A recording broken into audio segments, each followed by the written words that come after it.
Welcome back नाज़रीन। Iran अमरीका जंग का मुस्तकबिल और मुज़ाकरात के हवाले से जो बाज़गश्त सुनाई दे रही है, अरब मीडिया कुछ दावा करता हुआ नज़र आ रहा है। ये सूरत हाल कहाँ पे जाती हुई नज़र आ रही है और मुल्क की सूरत हाल में इस वक्त क्या चल रहा है? दो सीनियर टकारों की राय जानने के लिए मैंने दावत दी है मोहसिन बेग साहब को, और आमिर ज़िया साहब भी हमारे साथ मौजूद हैं। आप दोनों मेहमानों का बहुत शुक्रिया अदा करना चाहूँगी। मोहसिन बेग साहब, आगाज़ डिस्कशन का आपसे कर लेती हूँ।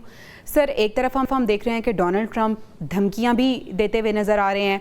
हर गुजरते दिन के साथ, हर गुजरते लम्हे के साथ, ये कहना गलत नहीं होगा कि उनकी स्टेटमेंट्स जो हैं उसमें तब्दीली भी होती हुई नज़र आती है। लेकिन सर, मुज़ाकरात के हवाले से भी बात हो रही है। अरब मीडिया ये दावा कर रहा है कि ईद के बाद इस्लामाबाद में मुज़ाकरात का सेकेंड राउंड एक्सपेक्टेड है कि होगा। सर, क्या देखते हैं आपके, ये क्या चल रहा है, आने वाले दिनों में क्या होने जा रहा है? बहुत शुक्रिया।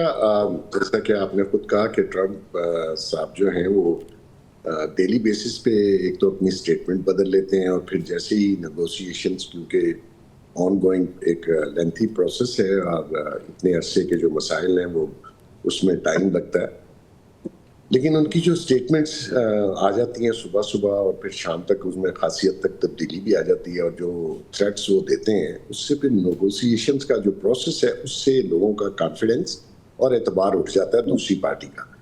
ईरानियंस का बेसिकली इशू यही है, वो कहते हैं ये नाकाबिल ट्रस्ट हैं अमेरिकन और खासकर ट्रंप, इसलिए थोड़ी सी प्रॉब्लम और इश्यूज आए। लेकिन सेकेंड एंड पे अगर आप देखें तो नेगोशिएशंस काफ़ी हद तक कामयाब भी हुई। पाकिस्तान और बिल्कुल उस प्रोसेस को हमारी जो अथॉरिटीज़ हैं, हमारे जो लोग इसमें इन्वॉल्व हैं, उन्होंने इस प्रोसेस को बंद नहीं किया, और अमेरिका खुद भी चाहता है कि ये इस मसले से वो फौरन से पेशतर निकले, लेकिन निकलने के साथ वो ये भी चाहते हैं कि उनकी ईगो हर्ट ना हो। वो चाहते हैं कि हम ये कहें कि हम माचो मैन हैं और हम जीत गए हैं और हमें विक्ट्री मिल गई है, जो कि सारी दुनिया को पता है कि उनको विक्ट्री नहीं मिली। ये एग्रेशन जो उन्होंने ईरान पे किया वो एक अनकॉल्ड वॉर थी और उसमें उनको खासा और पूरी दुनिया को नुकसान हुआ। इस वक्त भी पूरी दुनिया सफ़र कर रही है इस ट्रंप की एडवेंचरिज्म के ऊपर, और ईरानी जो है उन्होंने बेचारों ने बहुत डैमेज भी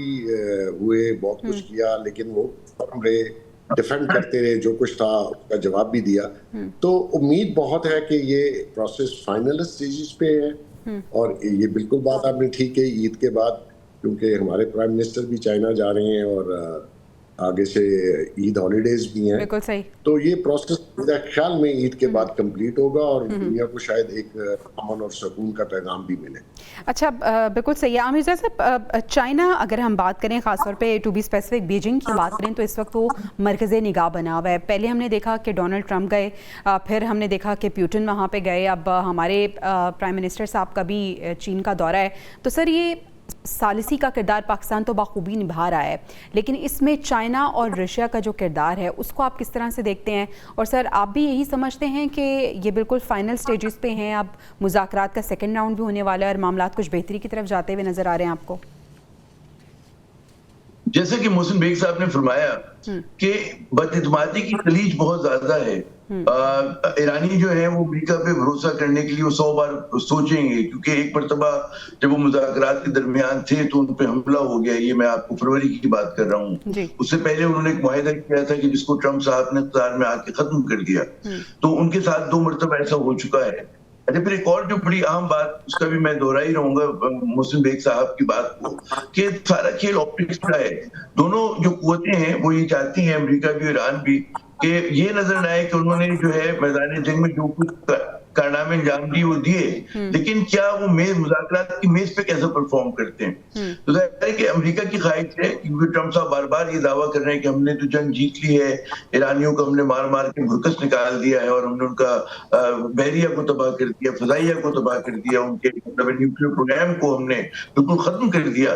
तो अब वो चाहते हैं कि जब मुआहिदा ऐसा हो जिसमें उनका जो है कहते हैं ना कद ऊंचा नजर आए। इसी तरह ईरान ने बहुत ज्यादा कुर्बानियां दी हैं, बहुत ज्यादा उसको नुकसानात हुए, तो नहीं चाहेंगे कि वो मतलब उनका एक कारनामा यही है कि उन्होंने मुजाहिमत जारी रखी हुई है अपनी, तो वो भी नहीं चाहेंगे। तो एक ऑप्टिक्स का खेल है कि ये ऐसा कोई मुआहिदा कि दोनों को फेस सेविंग दे रहा हो, वो क्या हो सकता है?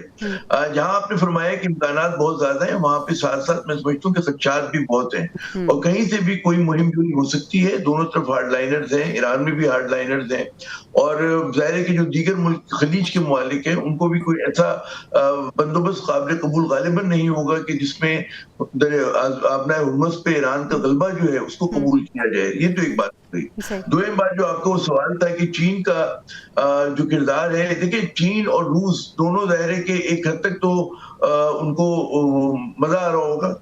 इसलिए मजा आ रहा होगा कि अमेरिका फंसा हुआ है, बिल्कुल उसी तरह की जैसे यूक्रेन में रूस फंसा हुआ है, तो अमेरिका जो है कुछ ना कुछ करता है, लेकिन साथ साथ उनकी अपनी स्टेक्स भी हैं उनके अंदर। रूस का जरा सा फायदा ही हो रहा है कि ईरान के खली उसकी स्ट्रेट ऑफ हॉर्मुज़ बंद होने की वजह से उनका तेल बिक रहा है, ज्यादा बिक रहा है। एक बार अगर वो खुल जाएगी तो फिर चीजें नॉर्मल हो जाएंगी, तो वो उनका एक अलग स्टेक है।